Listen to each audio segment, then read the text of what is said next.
Hey guys, Prowl 1701 here. Today we're going to talk about the Russell T Davies 2 era. And my question is, what do you think of the Russell T Davies 2 era, the RTD2 era? And do you think it has been successful?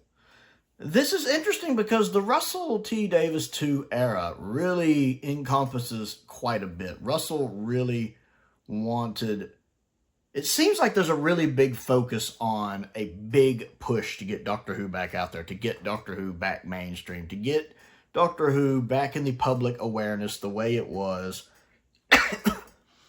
during the late 2000s and early to mid 2010s when Doctor Who was just kind of everywhere. It seems like, to me, that was the big idea behind the RTD2 era, was to get Doctor Who back out there, to get it accessible, to get it... out there where anyone could see it, everyone could see it. You really see this with basically all of Doctor Who being available on the iPlayer for the most part, with classic Doctor Who coming to the iPlayer, with modern, I should say what we've called modern Doctor Who 2005 through 2022 being on the iPlayer, and with now Disney Who being on the iPlayer in the UK.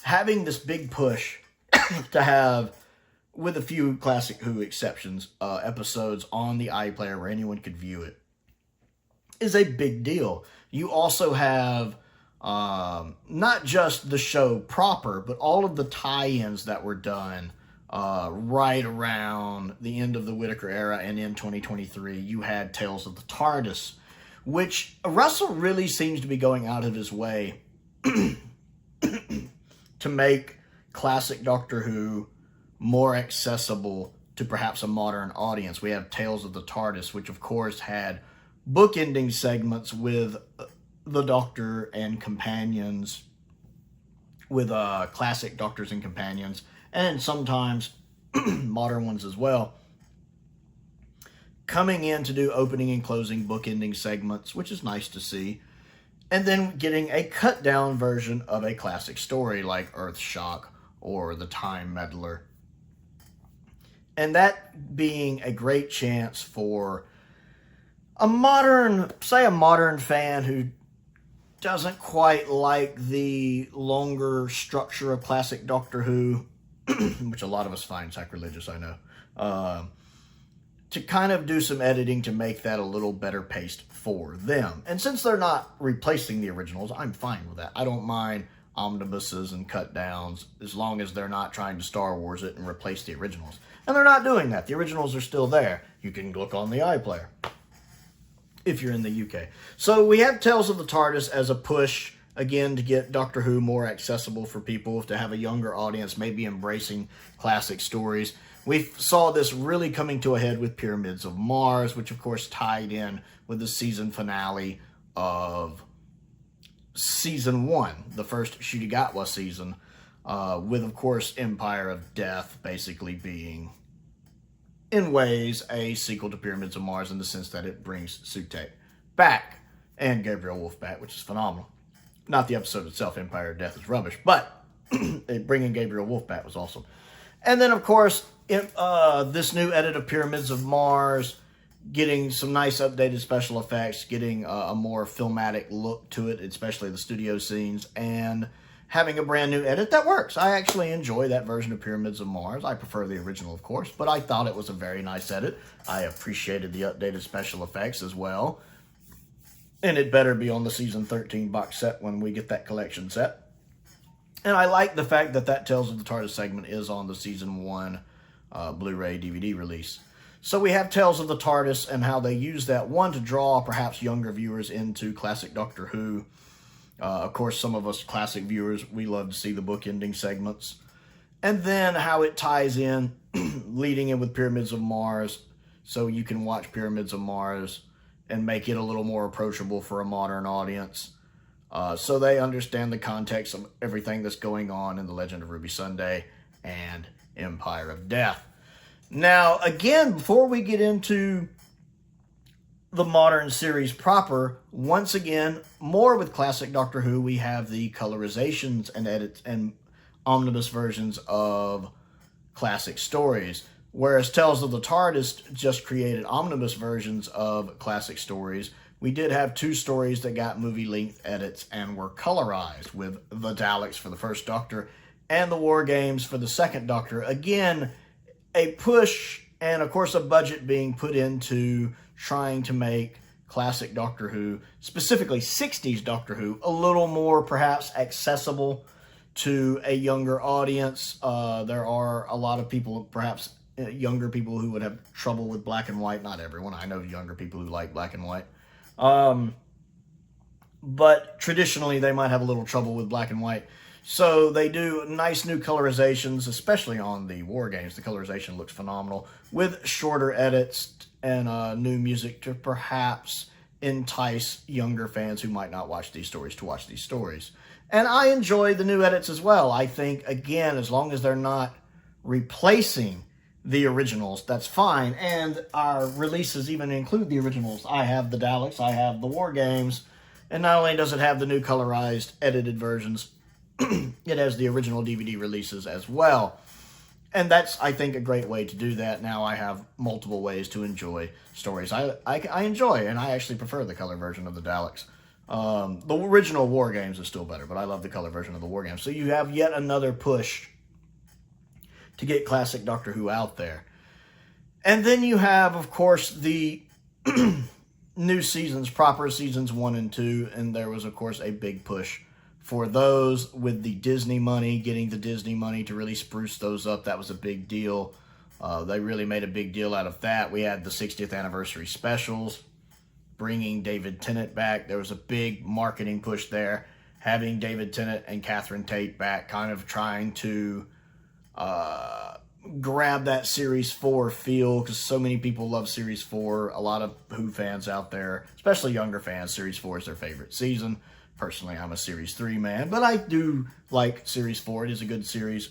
And so to kind of recapture that feel, which it does, honestly. I always wanted more stories with David and Catherine together, and I am glad we got some of those. And I enjoy all 3 of the 60th anniversaries. Now, the 60th anniversary, in some ways, is a bit of a letdown, because I think more people were expecting it to be more like the 50th. You know, you were expecting Matt Smith to show up. You were expecting Tom Baker to show up. You know, maybe some multi-doctor stuff. And so it doesn't quite live up to what we got from the 50th. But I still think the 60th anniversary specials, while being a bit anticlimactic, were still good stories on their own. I think if they hadn't been called 60th anniversary specials, if they had just been, you know, a mini season, that would have worked better. It's just as a 60th anniversary special, I could find it being a bit disappointing for people who had it hyped up as more in their mind, more like what we got with the 50th. Sadly, Doctor Who's just not. In its 60th anniversary, the popularity is not where it was in its 50th. And while we got 3 good stories, it certainly didn't live up to that hype. And then, of course, we got Shudi's first episode with The Church on Ruby Road. And then we had his first season, which I find to be a mixed bag with 8 episodes. Church on Ruby Road, I find kind of middle of the road. It's okay. And then his first season, I liked 4 episodes. I didn't like 4 episodes. Space Babies was rough, but it aired back-to-back with Devil's Cord. I enjoyed Devil's Cord. And then we got Boom. I really liked Boom. Great having Moffat back, and I liked the idea behind it. Even if the guest cast weren't really that interesting. Then we got 73 Yards, which I thought was fantastic, and Dot and Bubble, which is probably my favorite Gatwa era story we've gotten so far. I really enjoyed Dot and Bubble a lot. Great cast all around. Great job. What little bit we get of Shudi in it is great. Millie Gibson is great. And then our guest cast really sell that episode, especially the actress playing Lindy. She is really good. She basically is carrying most of that episode, much like the actress who played Sally Sparrow in Blink did in Blink. And does a really good job with it. And then Rogue, I really didn't like. I really didn't care for Rogue. Legend of Ruby Sunday is definitely going to be one of those stories I knew that my thoughts on it were going to depend on how its second part did. Empire of Death did. Empire of Death was highly disappointing, very anticlimactic, and just it made me roll my eyes a lot. So retroactively, not a big fan on the Legend of Ruby Sunday, though the build-up to the reveal of Sutekh at the end is still good. And I love Gabriel Wolf. And then we find the problem of the Russell T. Davis 2 era. Between season 1 and 2, things got quiet. I think, personally, they did not get the response they wanted with season 1. I don't think the numbers were where they wanted. And I get that viewing numbers are not what they used to be. Viewing numbers are lower across the board. Viewing habits have changed. I know. I get it. I still think that even if the numbers are okay by today's standards, even if I'm feeling magnanimous, I'll grant you that. Let's say the numbers are okay for today's standards. I still think they wanted the numbers to be better. They expected the numbers to be better, and they were hoping the numbers would be better. So I feel like, on the part of everyone, that there was this, this isn't doing what we thought, but we've already committed to this other stuff, so let's see. Because everything else that's still coming out is stuff that was committed to before Season 1 aired. We knew the War Games was already in production and coming, the colorized version. The spinoff, The War Between the Land and the Sea, was already in production. And then, of course, Season 2 had already been filmed back-to-back with Season 1. So everything that we know of that was in production before Season 1. We knew we were getting a spinoff. And I think, again, that's part of the push when I was talking about everything else.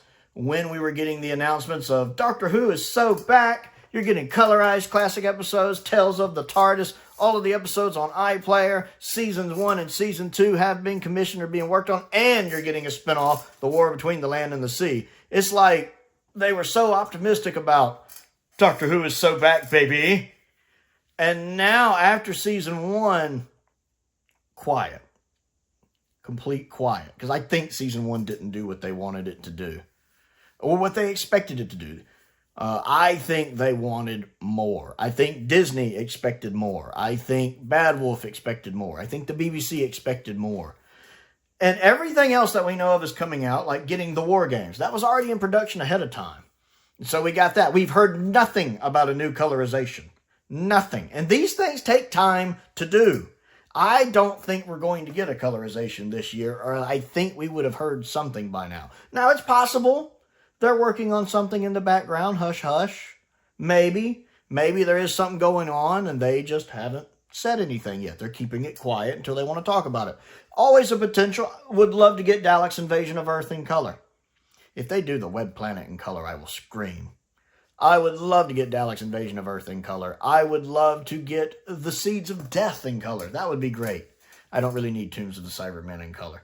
I mean, there's a lot of neutral colors in that story. I just don't need it. Give me Seeds of Death. But I get the impression, I don't think we're going to get a colorization this year. I don't know if the Daleks and the War Games did as good as they wanted. I don't know viewing numbers if they did as good as they wanted. I don't know if they count the viewing numbers for them, technically. I don't know if the physical sales of them did as good as they wanted. I have them, and I enjoy them. But I don't know if they sold as well as they wanted. So I don't know if they're going to continue colorizing 60s stories. I would hope they would. There's more I want. But we've heard nothing about potentially another story. Granted, they could just be keeping it on the low. The spinoff between the War Between the Land and the Sea, does anybody care? Like, seriously, even having seen Lucky Day, which we know, there's some stuff in Lucky Day that sets up stuff that happens between the land, between the war and the sea. Or the war between the land and the sea. There we go. And I think it's, 5 episodes? I think it's a spinoff that's 5 episodes. Does anybody care? Of all the Doctor Who spinoffs they could have made, that's not the one that's got me going, ooh. I'm not a big fan of the spinoffs.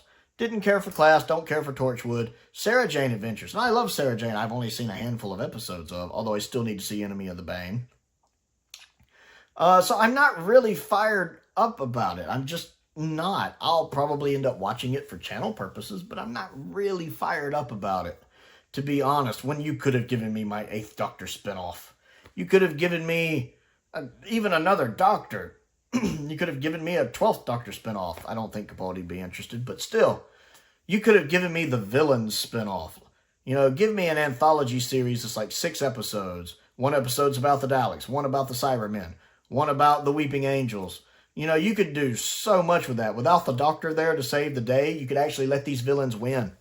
You know, the Daleks invade a base. And you know what? They get screwed. The Daleks take over the base. Maybe a handful of people escape on a shuttlecraft, and that's it. Or you could have something like the Vashnadharada show up somewhere and nobody makes it out. You know, make it a horror story episode where it's just slowly getting them until nobody's left. There's so much you could do with that and actually give these villains a chance to be truly threatening and menacing. That you can't do when the Doctor's there. But with the Doctor's not there to save the day, there's a lot you could do to really add a fear factor back to some of these characters, which I would enjoy. But instead we're getting The War Between the Land and the Sea, and I don't even hear a lot about it. It's supposed to come out this year, but they're not doing a lot to market it. I expect marketing will ramp up when we get closer to the air date. Season 2, for the longest time, didn't have any marketing. To be honest. And then about a month before launch, month and a half, it started ramping up some, which I enjoyed. Also, what was I about to say? I don't remember. I was going to say something else and it went right out of my head. Now, season 2 has been very enjoyable thus far. We're halfway through it as I record this, and there have been no bad episodes. I'm not saying there have been any masterpieces either. Certainly no, like, you know, season 12 of Classic Who, season 13 of Classic Who level episodes. Well, maybe something that's up there with Suntaran Experiment. But there's been definitely nothing like season 13 or, you know, even maybe season 7 of Classic Who. But you've had some good stuff. You've had Robot Revolution, which I talked about, I really enjoyed. Lux I liked. The Well I thought was good. And Lucky Day was good. You know, it's like, you know, average good. C-tier good. Which I consider average. I enjoyed it. Nice episode. Per usual for Pete McTighe, the messaging's a little muddled. That's kind of the case with all of his episodes. You're kind of like, I'm not quite sure the point you were trying to make, or if you were trying to make this, it doesn't quite work. I do prefer his collection shorts. I think he's really good. I think he's great at writing really good scenes. I don't know if he's great at writing episodes. As someone who really likes 2 of his 3 episodes. Again, I like Kerblam. That's my favorite he's done. And then Lucky Day's about average. And Praxius is just a bit forgettable. I don't know if it's necessarily bad. It's just very forgettable. Kind of like the modern Who version of Terminus, but I prefer Terminus. But his shorts are really good. He can write some really powerful scenes for the collection box set. So this is really good. I really think the future of Doctor Who is going to depend on what this season does. And I don't know if the numbers are where they want them. Probably not. But the quality of episodes has been good so far. I mean, it remains to be seen what the rest of the season is going to do. But I do think the fandom reception of the season has been good so far. All 4 episodes seem to be doing pretty well. I don't hear a lot of bad talk about the season or the episodes. So I think there is a nice positivity going on with most of the fan base. And it's been pretty consistently good. And for the fact that modern Doctor Who, especially post-Series 5, has pretty much been a mixed bag in general every season, to have something this consistently good, it's nice. You know, you're wondering if this could be a season 25, season 26 situation where, you know, right here at the end, things are starting to pick up. And maybe that will turn things around. Maybe we'll get a season 3 if the fandom, even if the numbers aren't quite where they want, if the positivity going out is. Especially considering we do know Doctor Who is a huge export business for the BBC. They make a lot of money exporting it, supposedly. That's what I hear. Big business for them, probably big in marketing. Having a show currently airing will probably help sell the other merchandise, the collection sets, the still books, the animation, keep the series in the public consciousness. So while I don't think the Russell T. Davies era has lived up to what the people who created it wanted it to, because again, it went out of the gate with all of these things, Tales of the TARDIS, the colorized 60s stories, a spinoff coming between The War and the Land of the Sea, 2 new seasons coming, to where all of that's kind of dropped down, you know, stuff on the iPlayer. all of that's kind of dropped down where we don't really know if anything's happening next. We don't know if there's going to be another 60s story colorized. We don't know if there's going to be another season of modern Doctor Who. We don't know if this spinoff is the only spinoff we're going to get. Everything's gotten really quiet. And my worry is that the Russell T Davies 2 era isn't doing what the higher-ups involved wanted it to do. I worry that it's not doing what Disney wanted it to do. It's not doing what the BBC wanted it to do. That it hasn't reached that point that even Russell and Bad Wolf wanted it to reach. That they went into it with high ideals, and they wanted it to be up here. They were trying to get Doctor Who back where it was from like 2008 to like 2015. And instead, it's only reached maybe here, and that they're not satisfied with that. And I think a lot of that is going to play into whether or not, or what they do with Doctor Who post-season 2. It's going to be interesting hearing in the next few months what is going on with Doctor Who. Because we don't know anything other than the war between the land and the sea is coming. Sometime this year, we don't know when. That's the one thing still to come. We don't know post-season 2 if there will be a season 3, if there will be a Christmas special. I don't think they would have time to film anything to really have a season out for next year, especially not in the spring, because these episodes take a long time to make. I mean, they make the episodes out of order, but I mean, they were filming part of Lucky Day in November of 23, a year and a half ago. And so if season 3 is commissioned, there's definitely going to be a wait before we get it.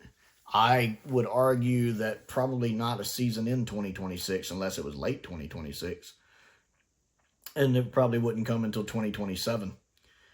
But it'll be interesting to see whether we will get also another colorized 60s story. And I've noticed we haven't gotten any more Tales of the TARDIS. That was another thing. I wondered if we would get another season of Tales of the TARDIS where they would cut down more classic stories into an omnibus format. Again, with book-ending segments in the Remembered TARDIS. Because it doesn't seem like it's an expensive thing to do.